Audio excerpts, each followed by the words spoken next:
Hey guys! I'm Nadine. And I'm Ella, And welcome to our podcast!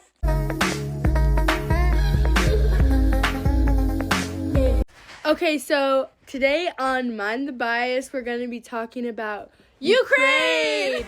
and the Ukraine war with Russia and people coming from Ukraine to the United States. So, what are you going to be talking about today, and what's your topic? So I'm going to be talking about the Ukraine war and this one person in particular who left Ukraine because of safety reasons and came to live in Minnesota. And I'm going to be talking about like that process and what was going on in Ukraine, and yeah. So, wait, who is the person that you're going to be talking about, like in specific? His name is Max Shevchenko, and he lived in Ukraine his whole life, and he went from Ukraine to Minnesota and has been here for 3 years. How did the Ukraine war affect people? It affected a lot of people. It destroyed a lot of people's homes. They were in unsafe conditions, and they were very scared and vulnerable. It broke up families, and it was just a really scary time for the people living in Ukraine, and they didn't know what was coming next.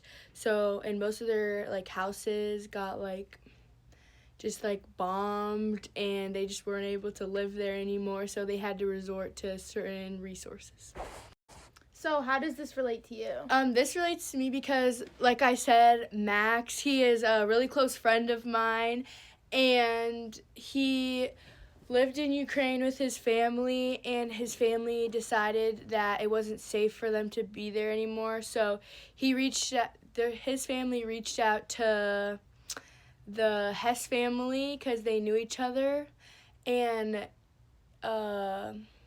he's lived here ever since they reached out because Max's mom wanted a safe environment for Max to live and to play hockey, and now he's been living here for 3 years and lives with the Hess family, and yeah. And I hear you're really close to the Hess family, so that's how you know Max Yeah, really that's well? how I know Max really well because, that makes sense. when the war first started, Max would text Tyler Hess on Snapchat saying that it's really scary and really bad, and yeah.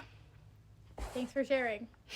So, along with that, what do you think the hardest part of that would be? I think the hardest part would be leaving your family and just not knowing what's coming up because Max has only seen his family once in 3 years, and he visited last summer to see them, and it was a very emotional time for everyone, and his family is just so far away, and even when playing hockey, everyone else's parents are there cheering them, and Max's family just all in Ukraine, and yeah, I think that would be the hardest part, and just losing everything you have, he left all his friends in Ukraine, he left his school, he left and his little sister, he hasn't got to experience his little sister growing up because she's only 3, so he left when right when she was born, so yeah.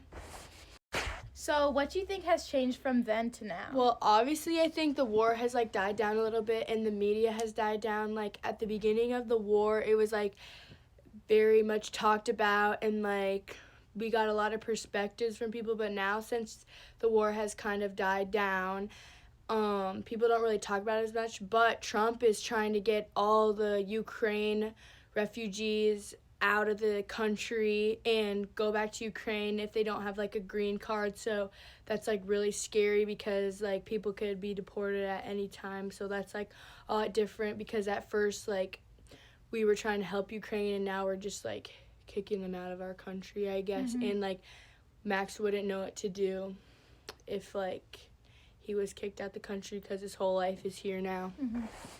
What lessons have you learned? Some lessons I've learned through Max and just people from Ukraine in general is never take anything for granted, and the littlest things that are dear to your heart can be gone in a second, so just never take anything for granted and always be grateful for what you have.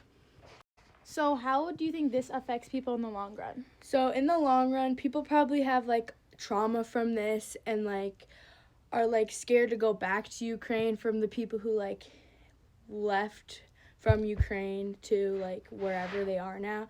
And also like the transportation from Ukraine or from the United States to Ukraine is like very hard. Like I remember Max, he had to like take all these flights to like, and he had to take like a 24-hour train ride to his country, and like that just can affect people's like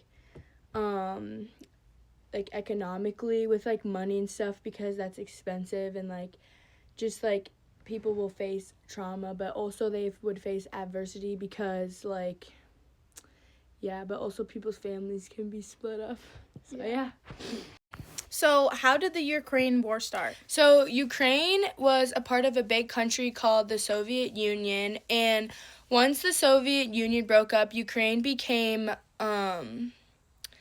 its own country, and because of the Soviet Union times, Ukraine and Russia had a tricky like relationship.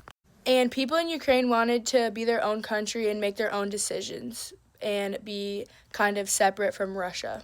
Russia wanted to take over Ukraine because they thought they were less than, and Ukraine wanted to be friends with countries like Europe, and Russia didn't like this because they felt like their borders were getting too close.